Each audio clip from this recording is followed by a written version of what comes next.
Très bien. L'enregistrement a commencé. Bonjour Laurence. Bonjour Elettra. Aujourd'hui, nous sommes ensemble pour faire l'investigation, la numéro 273. Comme d'habitude, tu ne connais pas les sujets Non, je ne connais pas le sujet. et c'est un deuxième protocole. Donc, ça veut dire qu'on a déjà traité dans un protocole précédent un sujet similaire. Et tous les membres de la team le réalisent dans plusieurs départements, dans plusieurs langues, et on le prépare tous en même temps pour éviter la contamination des informations. Donc, quand tu veux, on peut commencer.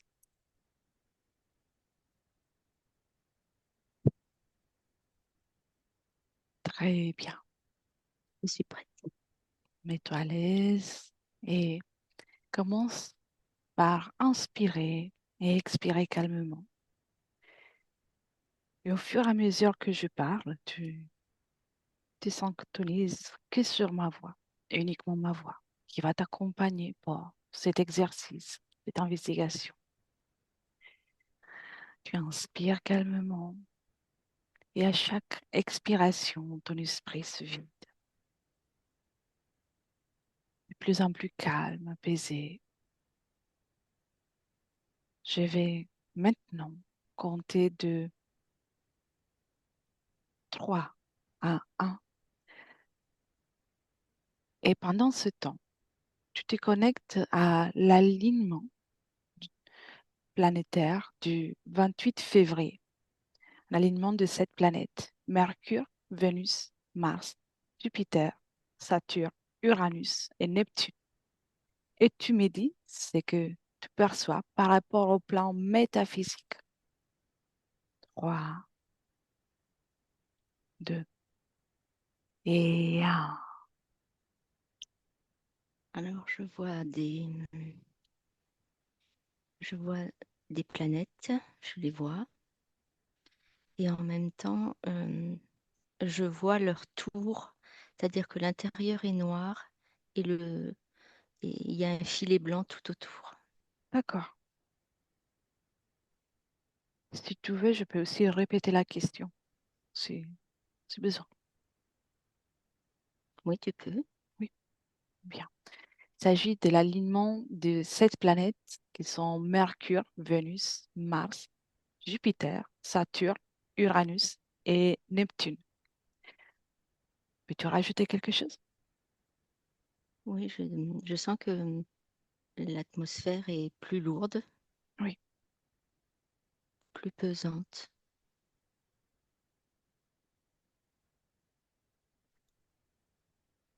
très bien. Observe maintenant cet alignement planétaire uniquement par rapport au plan physique et dis-moi ce que tu perçois. Alors, je ressens une agitation. J'ai l'impression que les gens sont comme plus rapides. D'accord, J'en vois qui se pressent. Ils sont comme en retard. Pourtant, c'est la bonne heure, mais ils sont comme en retard. oui. Perçois-tu autre chose? Je vois que les gens sont inquiets.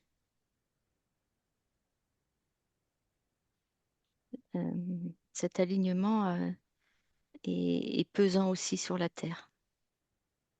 Oui,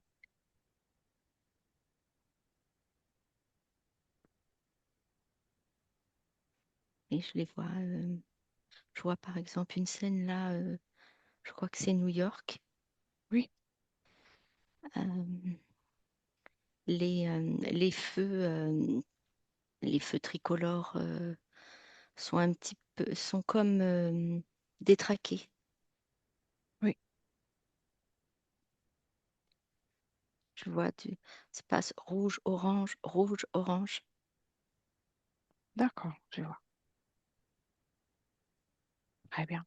Déconnecte maintenant de cette information. Dans la nuit du 13 au 14 de ce mois-ci, la pleine lune de Mars deviendra rouge sang pendant environ 65 minutes. Observe ce phénomène d'un point de vue énergétique et dis-moi ce que tu perçois. Alors sur le plan éthérique, je ressens une forte, un dégagement de chaleur, Oui, euh, un dégagement comme d'un gaz. d'accord, Et sur le plan de la matière, je ressens que ça a une conséquence sur les plantes. d'accord, Je sens que les plantes sont comme en attente de se nourrir de cette énergie. d'accord. Donc, les plantes se nourrissent de cette énergie? Oh, j'ai Euh, mal compris. oui, c'est ça. Elles sont comme en attente.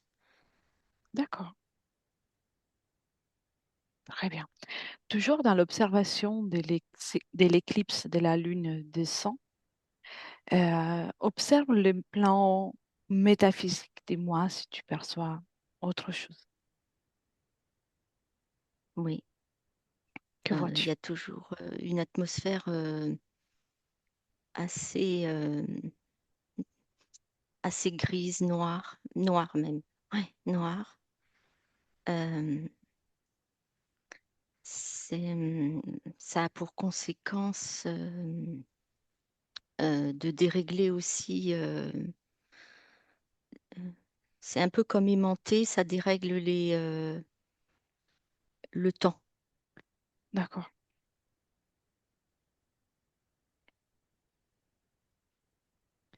Je vois par exemple un satellite. Oui, Je vois un satellite et il est comme déréglé. d'accord. Toutes les instruments qui servent à envoyer des ondes euh, se sont comme arrêtés quelques fractions de seconde et se sont remis en route pour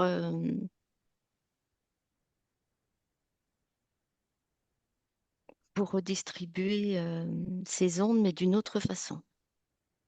D'accord.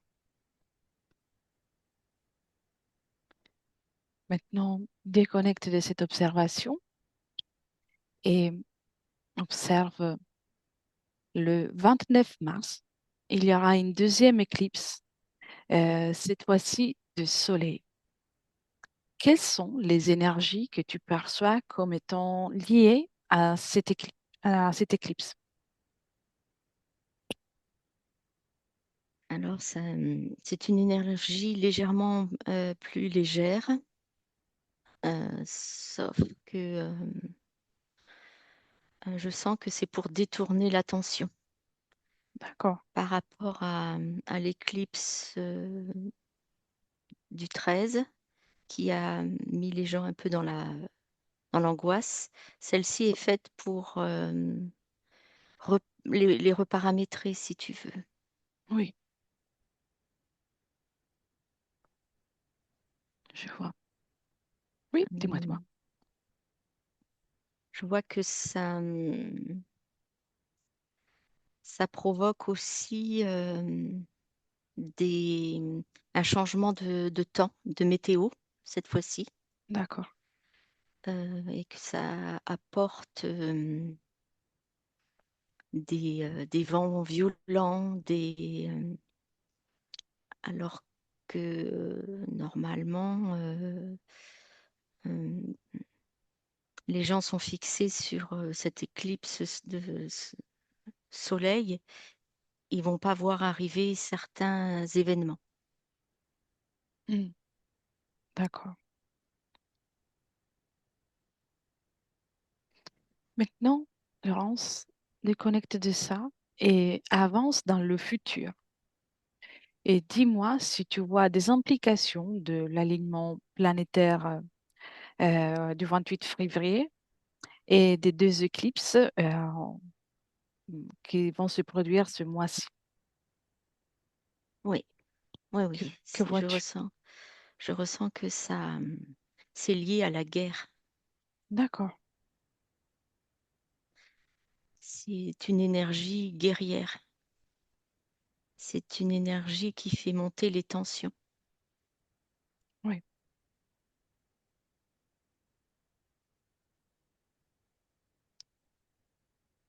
Veux-tu rajouter quelque chose? Euh, Ça exacerbe le cerveau des gens. D'accord, Voilà, il y a le côté peur, le côté mental, où les gens vont peu à peu ils sont préparés à comme accepter l'inacceptable, quoi. hmm, oui, d'accord. Des anciens mythes associent la lune de sang à des événements apocalyptiques ou catastrophiques. Que perçois-tu à ce sujet, au sujet de cette information? Oui, alors ça me ramène au mot sang Oui, et au mot guerre. Euh, Pouvoir. hmm, Euh, Effectivement, je ressens que c'est c'est très la chaleur que je sentais tout à l'heure, c'est pas une oui, chaleur corporelle, c'est une chaleur de colère, d'énervement. oui, très bien. À partir de là, je vais pouvoir te poser les questions plus librement. Dis-moi d'abord comment tu te sens observer tout ça. Moi, ça va, je vis bien. Parfait. Bien. On observe cette énergie que, d'une façon générale, une énergie très ouais, colérique, cette chaleur que tu Oui, vois. Euh, colère, guerrière. oui. Et cette énergie est la même par rapport aux trois événements différents. Elle est amenée, oui, c'est comme si ça la déposait, ça la créait déjà en premier, Oui. ça la matérialisait en deuxième et ça l'échauffait en troisième. Hmm. Donc, les trois événements on fait en sorte qu'ils trouvent une stabilité, plus de stabilité dans l'impact qui est sur la planète Terre. Oui, D'accord, je vois. Et tu as vu aussi que les êtres humains se retrouvent comme à accepter l'inacceptable à un certain moment. oui, parce que on commence déjà, je vois la pleine télé allumée, Oui, où le mot guerre est répété, effort de guerre, guerre, euh, menace, et, et plus on leur répète ça, plus ça les met euh, dans dans la sensation que ça va arriver. Mais il n'y a pas que ça, si tu veux, il n'y a pas que les mots, il faut aussi que oui, une énergie les prépare à ça. d'accord, bien. Et maintenant, déconnecte de ça et cherche un autre moment dans l'histoire, peu importe, le premier qui te vient, dans lequel il y a eu aussi autant d'événements astronomiques dans le même courte période, dans un mois par exemple. Alors, c'est dans les années 600 Mhm. que j'ai ça, où il s'est produit euh, une météorite. Je vois une météorite qui tombe Oui, sur la Terre, une lune, une lune rousse, oui. et, et aussi,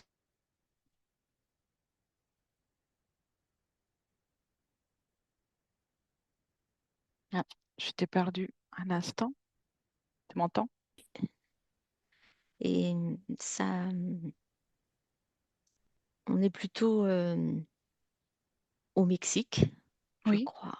Je crois que c'est plutôt par là. Euh, et ça a déclenché une très grande peur, euh, comme s'il y avait eu une offense aux dieux. d'accord. Très bien.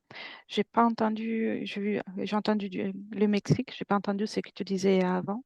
Il y avait le météorite, la lune de sang, et Oui. Enfin, il y moi, je avait, vois lune rousse ah oui, et une éclipse du soleil, ce qui a effrayé le plus les gens. d'accord. Et d'un point de vue énergétique, à ces moments-là, à cette époque, y avait-il aussi la même énergie des colères, de guerre, ou oh, c'était différent? Euh, oui, c'était dans le même but de déclencher de l'agressivité. Ça a aussi déclenché beaucoup de sacrifices, Oui, comme s'il fallait beaucoup sacrifier parce qu'on avait offensé les dieux. oui.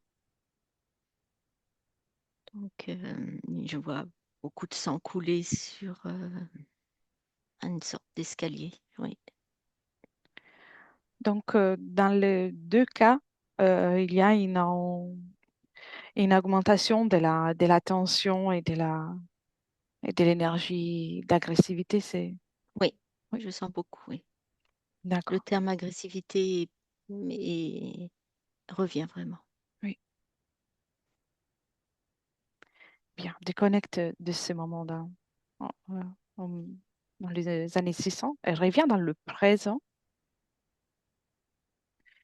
et observe comment, d'une façon d'abord générale, comment les gens, au jour d'aujourd'hui, sont en train de réagir à, à cette énergie qui est présente depuis quelques semaines déjà.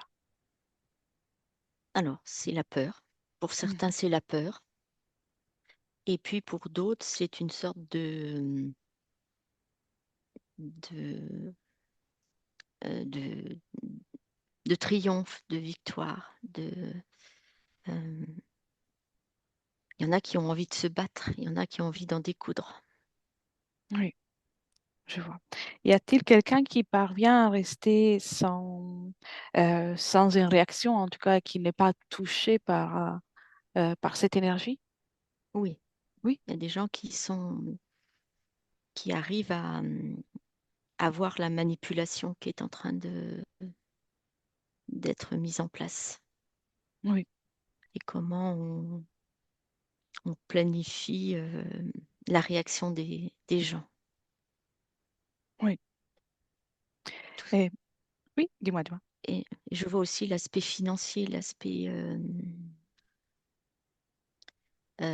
voilà, comment les gens sont manipulés pour donner leur contribution à cette hypothétique guerre, quoi. Oui, je vois. Très bien. Et alors, par rapport au temps, déconnecte de ce que tu es en train d'observer et observe d'une façon générale pendant tout le mois le, le temps. Tu as parlé du fait qu'il y a une façon différente du ressenti, il y a comme une manipulation du temps.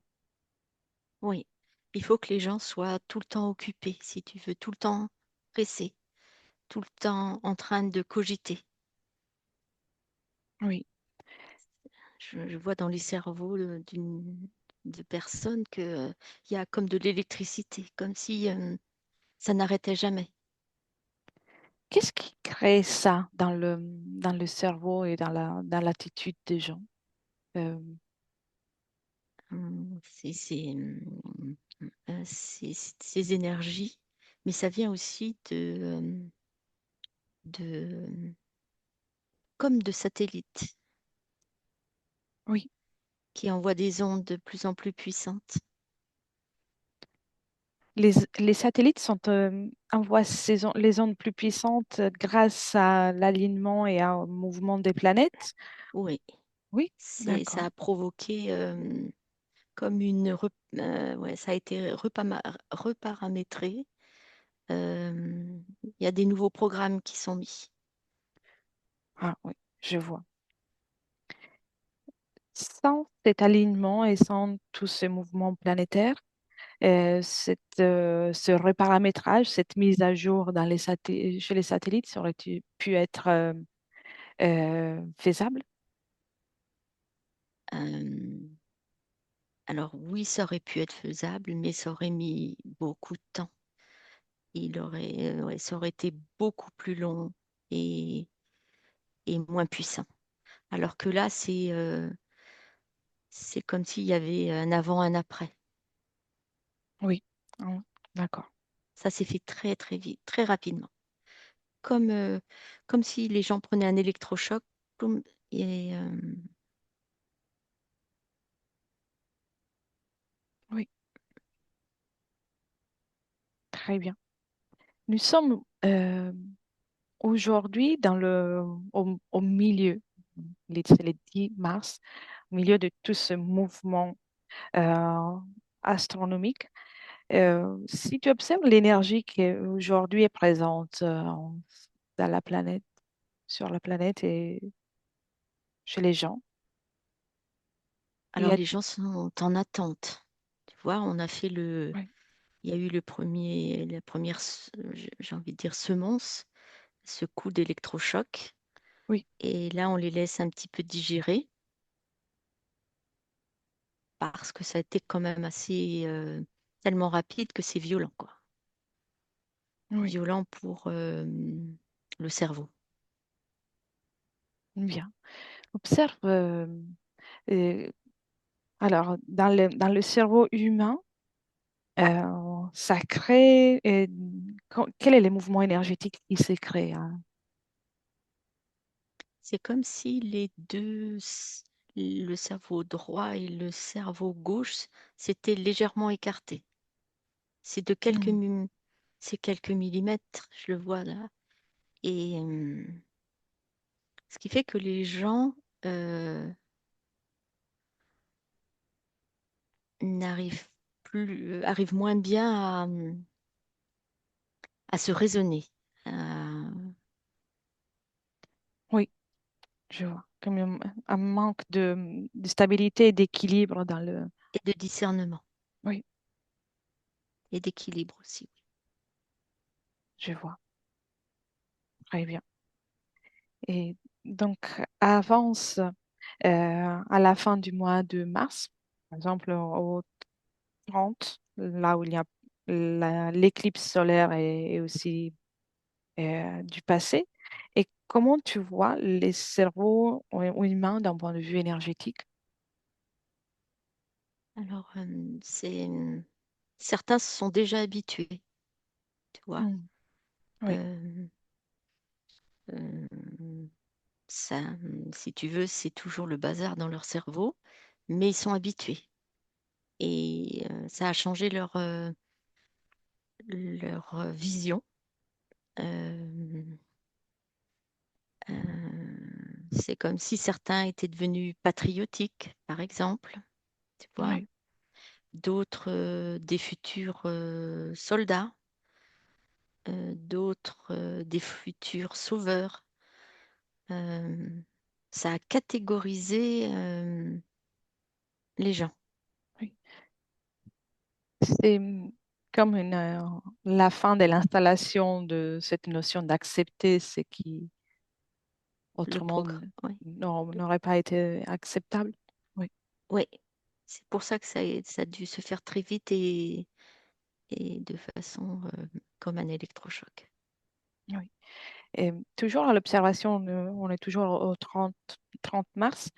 Euh, et est-ce que tu vois aussi quelqu'un qui n'a pas euh, installé cette mise à jour à un niveau cérébral, au niveau énergétique? Oui, j'ai Comme- quelqu'un qui se présente. comment, comment tu observes son corps mental, tu vois son mouvement énergétique? Alors, c'est quelqu'un dont le corps énergétique est très animé. Mhm.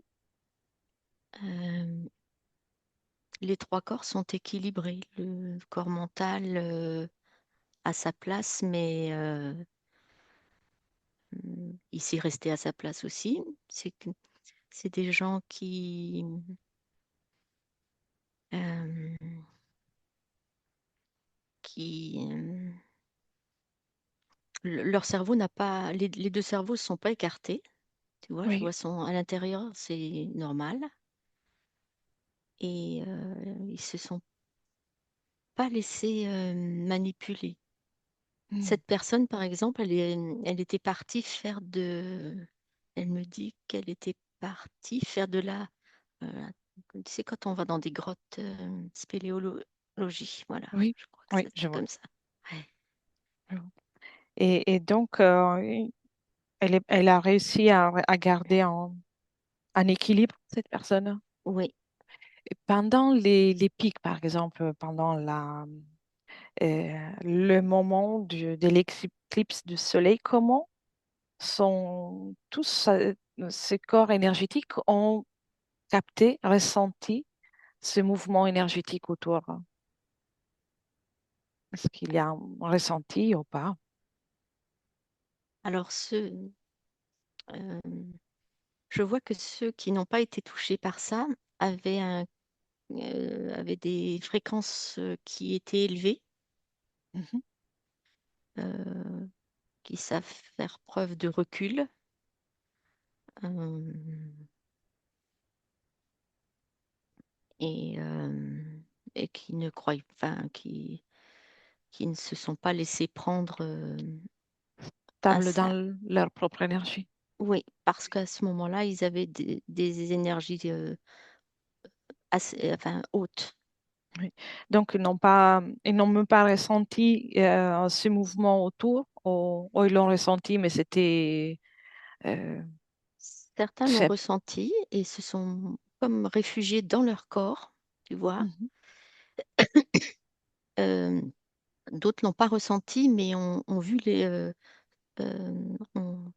se sont aperçus que ça avait touché beaucoup de personnes dans le monde. Oui, je vois. Très bien. Déconnecte de, de ça, Laurence. Maintenant, observe avec une perspective. Comme ça, tu seras encore plus à l'aise. Et, et dis-moi si tout ce mouvement planétaire est une conséquence de quelque chose ou si ça n'est qu'un mouvement que par la suite est devenu le profit pour certaines, pour le système. Je vais m'expliquer différemment. Ah oui, si tu peux répéter. Oui. Euh, le système, au moins ceux qui veulent alimenter la guerre, profitent du mouvement planétaire ou sont-ils en mesure de le contrôler quelque part? Alors, c'était un plan. C'était Mhm. acté comme ça.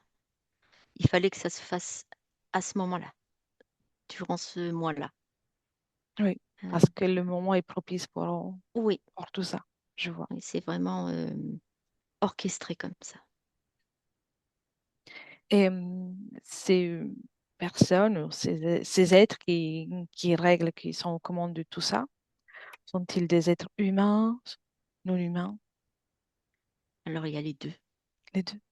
Oui, il y a, ce sont Ceux qui ne sont pas humains ont choisi la date, enfin que ces événements se produisent durant ce mois de mars. Oui, Et ceux qui ont le pouvoir euh, ont suivi les- le plan. oui. Toujours avec cette perspective, euh, à chaque fois que dans l'univers, dans la galaxie, il y a eu de tels mouvements particuliers chez les planètes, euh, y a-t-il eu la possibilité de profiter de la même façon pour le système? Oui. Ça dégage énormément d'énergie, ces mouvements euh, planétaires ou ces éclipses ou ces alignements. Mhm. Ça perturbe, ça produit beaucoup, beaucoup d'ondes. Donc c'est toujours des moments vraiment spéciaux. Oui. À tout à l'heure, Oui, dis-moi. Tu voulais rajouter quelque chose? Là, je revois l'alignement des planètes. Je Oui. tourne, c'est comme si je tournais autour. Ça- Oui, tu voyais comme l'intérieur des planètes foncé, sombre, avec un fil blanc. C'est toujours le Ouais. cas. Comment tu... Alors là, je vois comme si ça a fait la forme d'une chenille, tu vois, D'accord, ou de, ou de boules attachées les unes derrière les autres, comme un chapelet. oui. Et ces chapelets se terminent avec les 7 planètes dont on est à connaissance ou ça continue, par exemple, cette forme. Oh, j'ai beaucoup plus long, oui, il y a autre chose encore. Il y a d'autres planètes derrière, mais qui font pas partie de notre système. Mhm.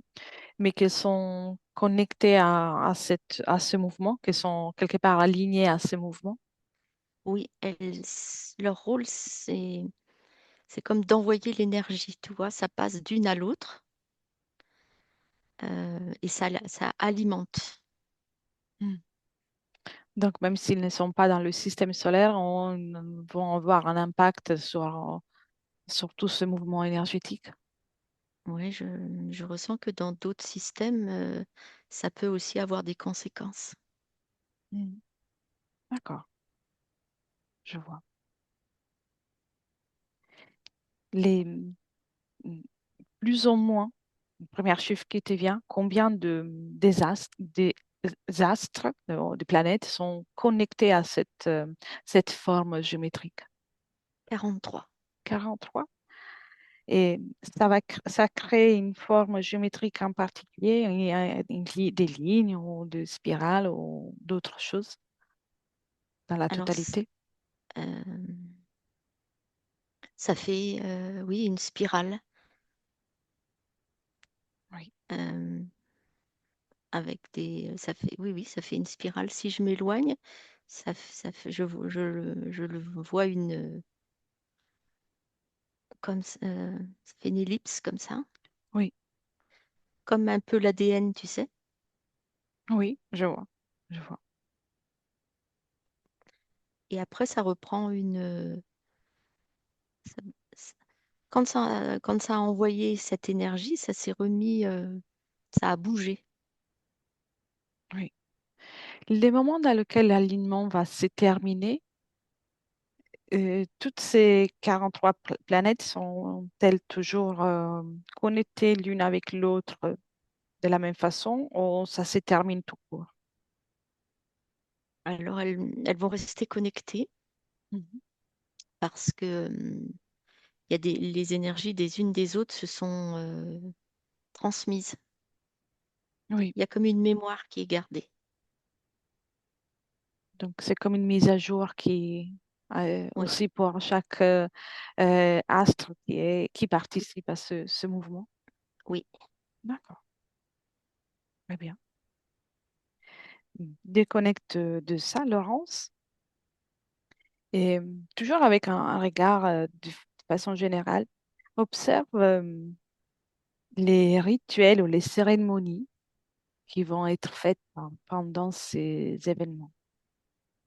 Il y a souvent beaucoup de personnes qui commencent à créer des prières ou des rituels à l'occasion des éclipses. Oui. Alors, ça va des petits hôtels, tu sais, que les gens font chez eux, Oui. à des prières. Je vois que les gens aussi se dirigent beaucoup dans les églises Mm. et il y a beaucoup, beaucoup de prières, surtout chez les personnes âgées, parce que ça a réactivé dans leur ADN la, tu sais, la peur de la guerre. Ah oui, J'entends des petites dames qui disent, oh, je voudrais pas que mes petits-enfants ils aillent à la guerre, par exemple. oui. Donc, que ce soit avec des façons volontaires pour l'événement ou d'une façon spontanée, il y a davantage de demandes ou de prières. Oui, les gens sont très euh, euh, très dans la prière, c'est des supplications. Tu vois, ça Oui, ressemble plus à des supplications. Ça a changé la forme de leur prière. je vois. Leurs yeux sont plus fermés, leurs têtes sont courbées. Certains ont le visage dans leurs mains. Oui, bien. Et déconnecte de ça et cherche maintenant que ça dans cet espace-temps, dans un autre, un moment dans lequel un tel alignement serait plutôt porteur au mieux, il serait là pour accentuer une énergie de calme, ou une énergie agréable au lieu de l'agressivité, une énergie de joie, par exemple. Et dis-moi ce que tu vois ou ce que tu ressens. Alors c'est vrai que je vois là une sorte euh, comme un nuage d'étoiles Mhm. dans les terres qui,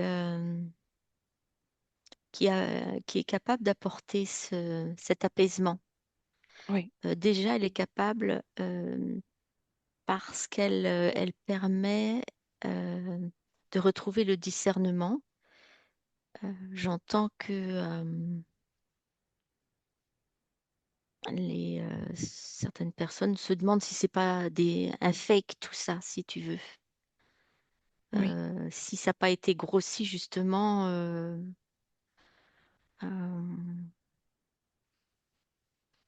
pour bah, juste remettre les gens à la prière, dans la peur, dans la colère. Et je ressens que cet anneau d'étoiles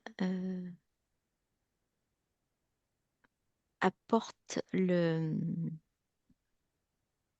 plus de paix dans le cœur des gens et aussi dans leur cerveau, parce que c'est oui, surtout là. d'accord. C'est ce que tu es en train d'observer, c'est dans un espace, dans quel espace-temps, quelle période ou quelle temporalité Euh, ou c- dans la nôtre. c'est comme si ça existait et ça n'existait pas encore. Oui, c'est comme une potentialité. Oui, Bien, je c'est-à-dire vois. que ça dépend aussi euh, des gens qui sont restés neutres, tu vois. Oui, je vois. Donc, dans ces cas-là, l'événement qui fait partie de l'univers, ou des galaxies, serait qu'un amplificateur, mais sans manipulation. Oui. Euh, alors, ce qui est bizarre, là, je vois un grand écran de cinéma, tu sais, comme ces cinémas en plein air où Oui, les gens sont dans leur voiture et ils regardent, où on leur montre des films de guerre, des choses comme ça. Et, et si moi je prends de la perspective, je sens que c'est un fake, tu vois, que c'est tout ça, c'est de la. manipulation. Oui, c'est pas vrai. Oui,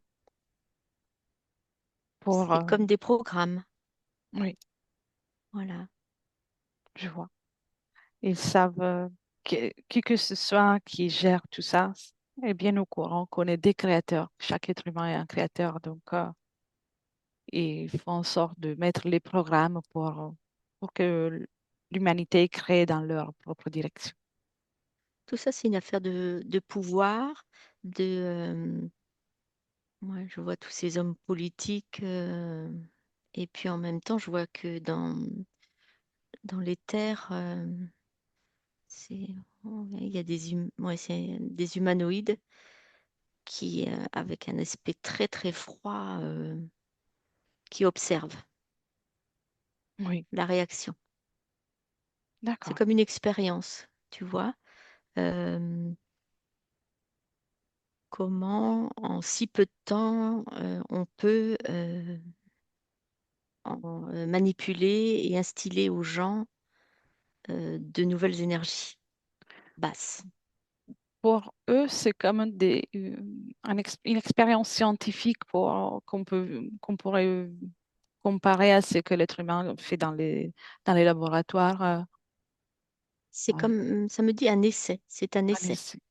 Mm. c'est un essai.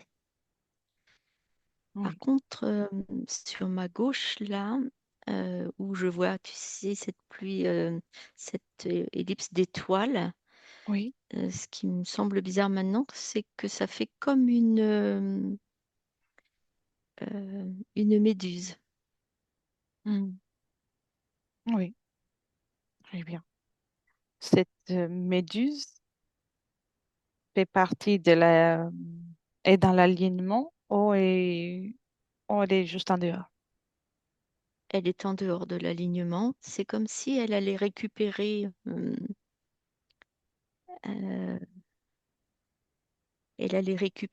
ce qui a été instillé dans le cerveau des gens et l'analyser après. Oui. Dans, dans l'organisation de cette grande manipulation, euh, tu perçois un seul être qui gère tout ça ou plusieurs êtres différents.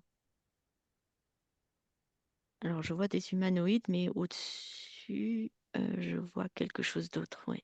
Mhm. Je ressens quelque chose d'autre. D'accord, d'accord. C'est quelque chose de seul et unique ou encore plusieurs ADN ou plusieurs C'est entités. c'est unique, Mhm. c'est lourd, euh,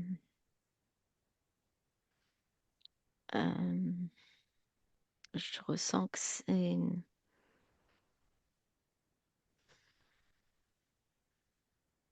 ça fait comme une chape de plomb. Oui, je vois. Et tous les êtres que tu vois après, à partir de là, sont-ils connectés à cette chose ou pas? Certains sont indépendants. Certains sont connectés, d'autres ont profité de ça, Mm. si tu veux, ils se sont greffés à ça. Euh,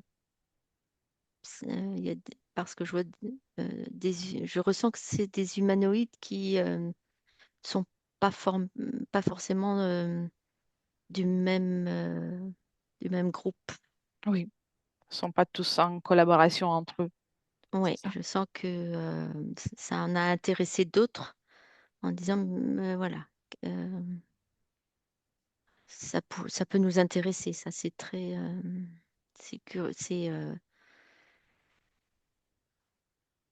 c'est une bonne chose pour nous aussi. Je vois. Très bien.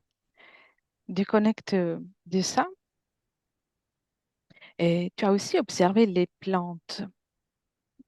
Quand on a observé l'éclipse lunaire entre les 13 et les 14 mars, tu as vu que les plantes allaient se nourrir de cette énergie euh, pendant l'éclipse. Que vois-tu d'un point de vue subliminal par rapport à ce qu'est la végétation? Alors, je vois que les plantes qui s'alimentent d'eau d'habitude ont besoin, ont changé leur alimentation. C'est comme si elles avaient besoin de sang. D'accord. Comme si euh, cette mise à jour avait un impact aussi pour les plantes. Oui, pour la végétation, oui, D'accord. oui. Et par rapport aux animaux, Alors, les animaux ont été effrayés par ça parce qu'ils ont un sens vraiment très développé. Ils l'ont ressenti pratiquement même avant que ça pouvait arriver, oui, tu vois. Euh, mais ils ont été impactés qu'au moment où ça se produit, donc de la crainte, ils cherchent à se dissimuler, se cacher. Euh, leur comportement reste tel qu'il est d'habitude ou ils deviennent, ou ils peuvent devenir plus agressifs ou plus méfiants. alors là, j'ai une vache Oui, et je sens qu'elle fait plus de lait. Elle ne fabrique plus de lait là. Ça lui a arrêté cette production. oui, je vois. Euh, Donc il y a quelque chose en fonction du caractère de la nature de l'animal, il y a oui, quand même une quelque chose qui... une conséquence. Oui, très bien. Et viens dans le... Ah non, pardon. Encore à ce sujet. L'être humain va ensuite se nourrir de ces animaux ou de ces végétaux ou minéraux qui ont aussi eu ces changements fréquentiels. Quelles sont les conséquences pour l'être humain de, de cette nutrition? Alors, effectivement, je vois que certains vont en fonction de comment ça les avait triés, si tu veux, ou en personnes apeurées, ou en soldats, ou en sauveurs. Euh, ils vont s'alimenter différemment aussi. Oui, Euh, S'alimenter différemment parce que ça va modifier aussi l'ADN. oui, je vois. Et d'un point de vue subliminal, ces changements en alimentation qui devient tangible, physique, d'un point de vue subliminal, est-ce qu'il y a des conséquences visibles, de façon générale, toujours? Oui, ça ralentit. Tu vois, je vois des parties subliminales qui, euh,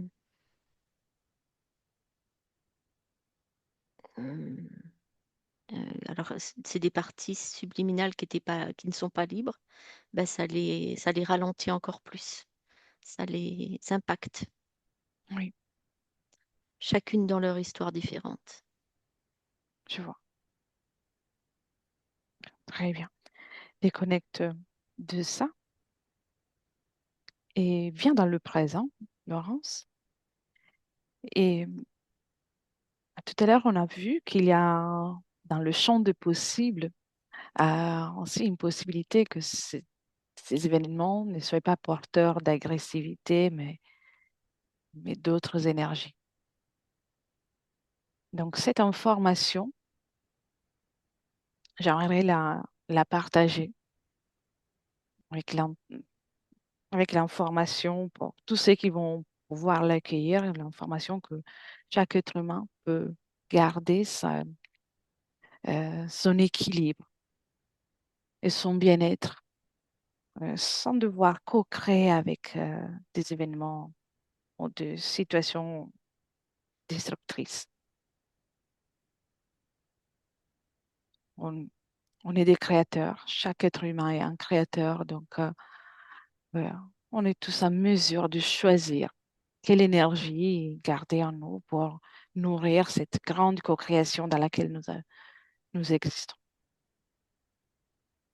Je sens que cette information, elle est partagée dans l'éther.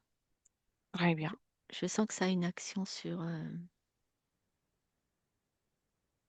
le cerveau, déjà. bien. Et puis, ça va se répandre et chacun va pouvoir l'utiliser selon euh, son propre besoin, sa propre capacité, en toute liberté. C'est que j'ai envie de souligner encore, c'est que puisqu'on est des créateurs, on peut choisir si co-créer ou pas avec tout ça. Et surtout, on peut choisir de rester stable dans notre propre création déjà, avant tout, pour ensuite co-créer avec les autres. Je sens que ce message est distillé.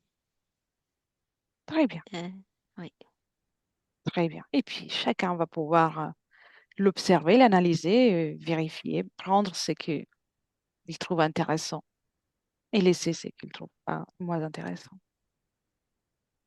Bien. Et viens dans le présent, Laurence. J'ai oui. terminé mes questions.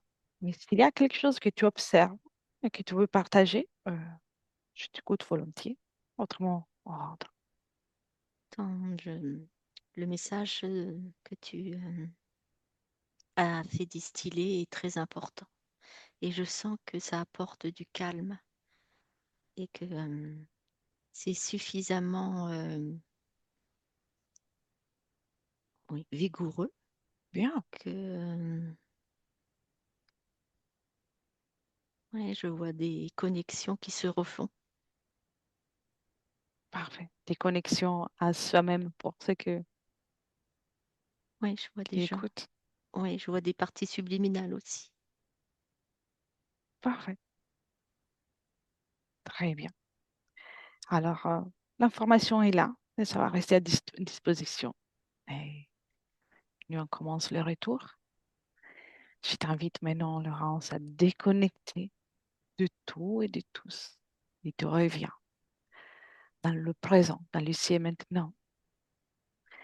Et avec ta propre énergie, tu retrouves toutes tes propres énergies, ton corps, et c'est que du bonheur. Tu ressens la joie de te retrouver. Tu es complètement déconnecté de toute information perçue, ressentie, observée. Et maintenant, tu es prête pour prendre soin de toi, t'occuper de toi avec les plus belles fréquences, les plus belles émotions. Tu vas les créer à l'intérieur de toi. Et la joie, du bonheur, la confiance, et ça pétille et ça se propage dans tout ton corps, dans tout ton être. Et c'est très agréable. Tu ressens même ton corps qui commence à se réveiller, pétillant, revigoré. Chaque muscle de ton corps se réveille gentiment, en douceur, mais vigoureux. Et tu peux désormais ouvrir les yeux et revenir avec moi dans le présent.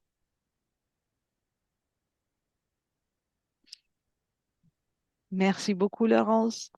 Merci à toi, Electra. Ah, c'était très intéressant, ouais, vraiment. Oui. C'est vrai, c'était Et hyper beaucoup de intéressant. ressenti, oui, dans le corps aussi. Mm. Ah, d'accord. Oui, Très bien. Bien. Merci pour toutes ces informations. C'était très intéressant. Je coupe l'enregistrement. N'inquiète pas, on reste encore un moment ensemble. pas de souci. Et merci à tous. Merci. Benvenuto a questo nuovo video di Disclosures. Oggi parliamo della cosiddetta sessione di ipnosi investigativa. In realtà non esiste una sessione di ipnosi investigativa. Non che non si possa fare investigazione di ipnosi, però è che non esiste una sola sessione di ipnosi per dire si è fatta investigazione, per prendere quell'informazione come buona. Perché? Sappiamo intanto che l'informazione che arriva in ipnosi è molto contaminata. La percentuale di inquinamento dell'informazione è altissima. Pensate a questa informazione che viaggia per tantissime dimensioni, attraversa densità, passa per coscienze che volontariamente o involontariamente possono distorcerla. E poi arriva infine alla persona che sta in ipnosi, che ha una coscienza, ha una mente, ha un'esperienza e interpreta questa informazione secondo la sua struttura mentale, secondo le sue credenze, che per quanto si possa essere più o meno liberi mentalmente, liberi pensatori, sempre c'è una parte subliminale che interpreta in base all'educazione ricevuta, alla cultura e perché no, anche tutte le esperienze di esistenze passate che ancora lasciano un segno in noi. Per capirci, è come se dovessimo parlare con un'altra persona immersi nell'acqua, a qualche metro di distanza, cercando di utilizzare un mezzo, che è quello della corda vocale, che è fatto per produrre suoni da trasmettere nell'aria. Noi stiamo utilizzando questo strumento per far passare un'onda sonora nell'acqua o in un liquido. Chiaramente il suono viene completamente distorto, sempre ammesso che sia per il nostro corpo facile e non difficoltoso poterlo fare senza avere dei problemi come ingurgitare acqua o eccetera. Ma non solo.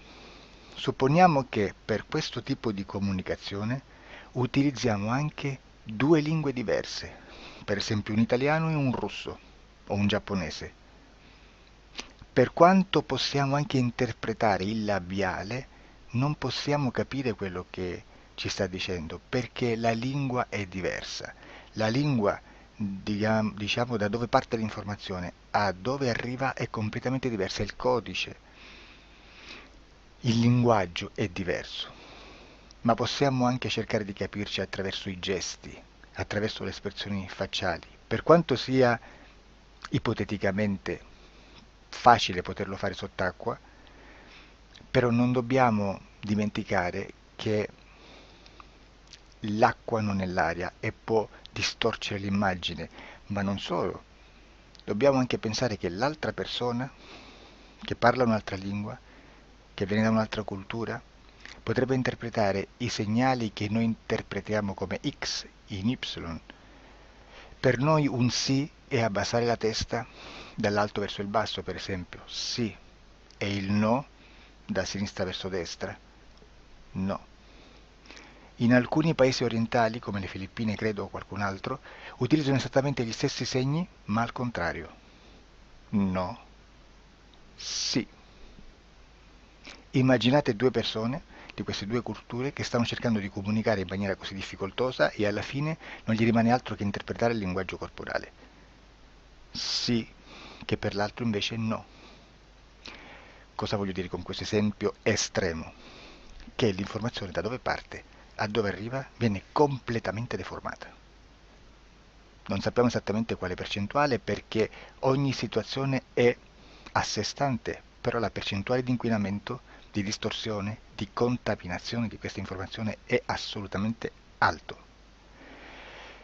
Quindi fare una sessione investigativa, mettere una persona in ipnosi e chiedere di Tizio Caio Sempronio di una situazione o chiedere certi dati è assolutamente controproducente, è assolutamente inutile.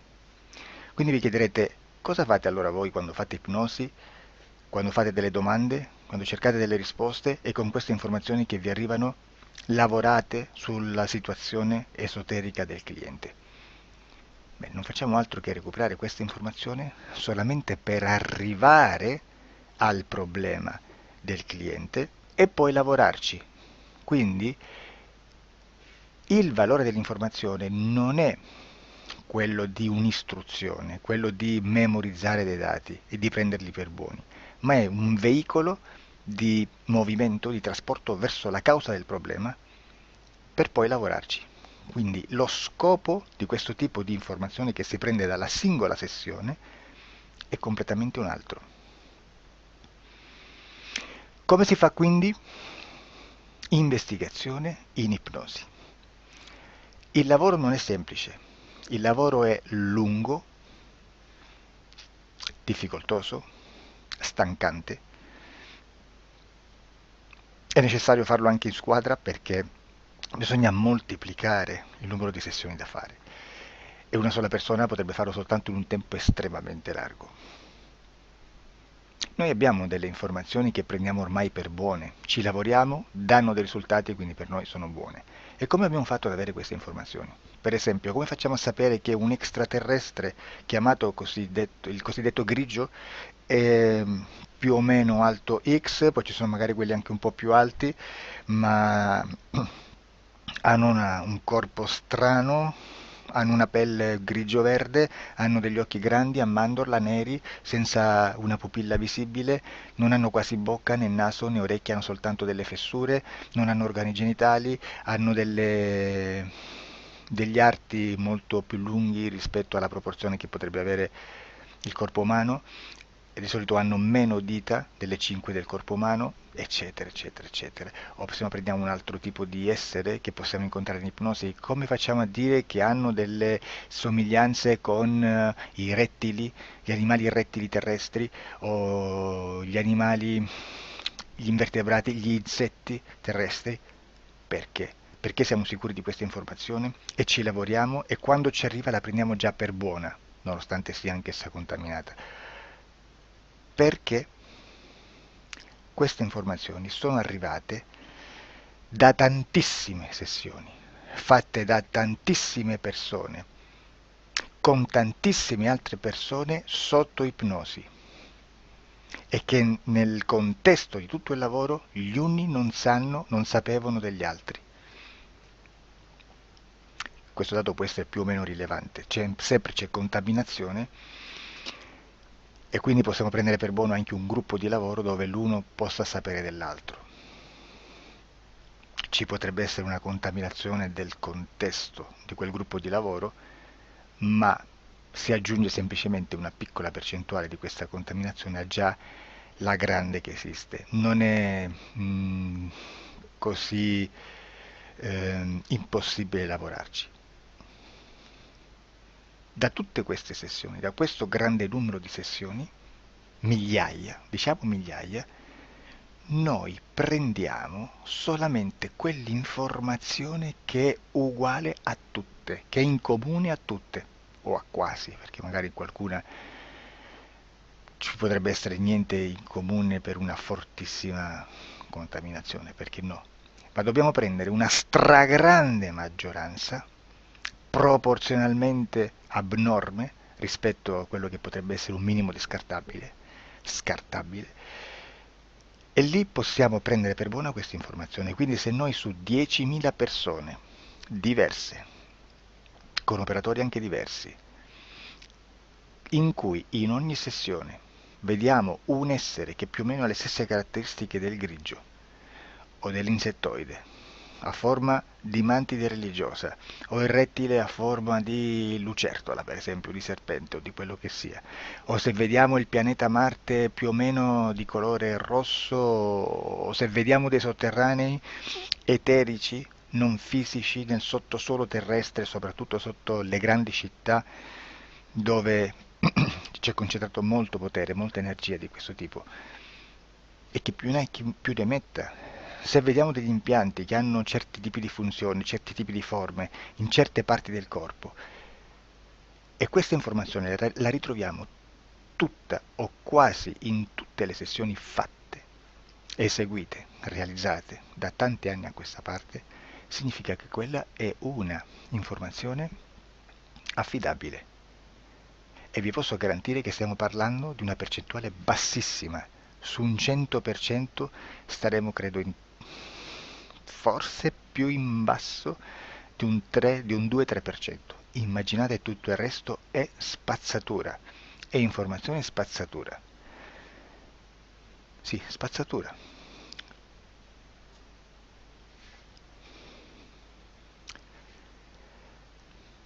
C'è anche un'altra cosa da dire. Supponiamo che un operatore faccia un'ipnosi e voglia andare a vedere cosa fa Tizio, cosa fa Caio, cosa fa Sempronio. Arrivano delle informazioni e si dice che Tizio è biondo, Caio è zoppo e Sempronio è uno sportivo. Intanto già abbiamo detto che una sessione soltanto non serve, d'accordo? Ma poi c'è da dire che una coscienza, un essere, in ambiente subliminale, la sua parte subliminale potrebbe non dare autorizzazione a questa fuoriuscita di informazioni. Mi potreste dire, e allora tu quando chiedi agli esseri cosa fanno, cosa non fanno? Beh, intanto la prendo sempre con le pinze perché abbiamo sempre detto che tutto è molto contaminato e mi serve solo per dirigermi da una parte. Ma c'è anche da dire che se un essere interferisce con l'altro, ha aperto un canale di comunicazione a cui non può ovviare, a meno che non lo recida, non lo annulli. Quindi quando io faccio la domanda a un essere, se lo faccio attraverso l'interferito, mi arriva l'informazione per un canale aperto che sottostà alla volontà dell'interferito. Sulla volontà dell'interferito parleremo in un prossimo video disclosures. Però, se io voglio fare un'investigazione sopra Tizio, Caio e Sempronio che non hanno nessun collegamento, nessuna interazione e nessuna interferenza con il soggetto con cui io sto realizzando l'ipnosi, non è detto che mi arrivi questa informazione. Assolutamente. Potrebbe esserci completamente un muro. Come potrebbe esserci informazioni perché quell'altra parte potrebbe autorizzare comunque. Ma non è detto.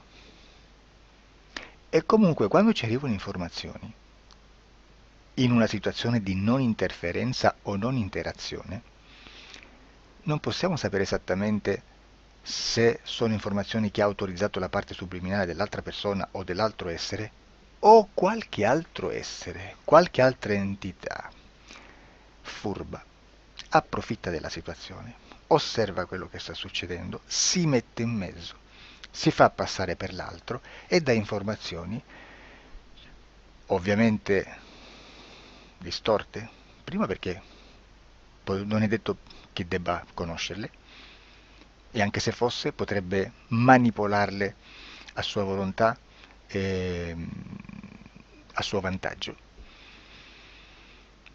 E quindi immaginate che situazione ridicola ci si viene a trovare, in quale situazione ridicola ci si viene a trovare in questi casi. Da qui si vede quando un operatore riesce a utilizzare l'informazione in ipnosi come per lavorare su un soggetto. Da qui l'osservatore attento delle sessioni di ipnosi riesce a capire se quell'ipnosi è un'ipnosi affidabile, un'ipnosi con un livello di informazione certa, con una alta percentuale di informazione certa. Non vi nascondo che in futuro potrei anche impostare un lavoro per decifrare che livello di certezza di informazione c'è in un'ipnosi, analizzandola e spiegando il perché, spiegando i meccanismi di analisi di un'informazione in ipnosi, che poi anche è molto istintivo. Che Supponiamo che dobbiamo cercare un'informazione su internet, per esempio un fatto di cronaca. Voi preferite mettervi su un sito ufficiale caso. L'ANSA in Italia, ADN Kronos, qualche telegiornale che per quanto possano manipolare l'informazione ad alti livelli, comunque possiamo dare affidabile la fonte dell'informazione che viene trasmessa. Non possono trasmettere una bufala sicuramente. Verrà sicuramente manipolata ad altri livelli. Ne parleremo in altri video, ma a livello base la fonte è certa. Sicuramente non andrete a cercare questa informazione sul primo sito, il primo blog che vi passa davanti e magari ha 4 followers. Perché? Perché non vi dà nessuna garanzia della certezza della fonte. Non c'è un controllo né nella struttura interna di questa agenzia di informazione e né dal grande pubblico, che per la quantità di persone che attingono quell'informazione si può dedurre se l'informazione è certa o meno, perché è un'informazione che passa in un pubblico così vasto che se ci dovesse essere una distorsione con la realtà è molto probabile che venga fuori. Credo che abbia detto quasi tutto sulle sessioni investigative. Prima di chiudere aggiungo che proprio per questo stiamo conducendo dei cicli di investigazione in ipnosi regressiva che comprendono tante sessioni con persone diverse, con una buona o eccellente suscettibilità ipnotica sicuramente, per poter indagare su spazi ristretti su alcuni temi. Perché dico spazi ristretti? Perché se andiamo a prendere eventi grandi nel tempo, nello spazio, storici, parlare di qualcosa di molto generico implica una quantità di sessioni abnorme. Immaginate se dovessimo fare una sessione investigativa sui buchi neri, quanta informazione ci sarebbe e quante informazioni da filtrare. Sarebbe quasi impossibile farlo in questa maniera. Ma se noi riduciamo lo spazio di investigazione, se noi prendiamo per esempio, investighiamo sulla pedofilia nella Chiesa Cattolica, ecco, se già restringiamo il campo d'azione è molto più facile che possiamo attingere informazioni affidabili, presuntamente affidabili, con un numero di sessioni sicuramente alte, ma ridotte rispetto ad altri tipi di sessioni molto più generiche, su temi molto più generici. Quindi per fare anche delle investigazioni su temi molto generici bisogna suddividerli in temi, in dettagli, per poi alla fine, quando tutta l'informazione è stata filtrata ed è stata dedotta l'informazione comune, si possono mettere insieme per cominciare a costruire il quadro, mettere insieme tutti i puzzles.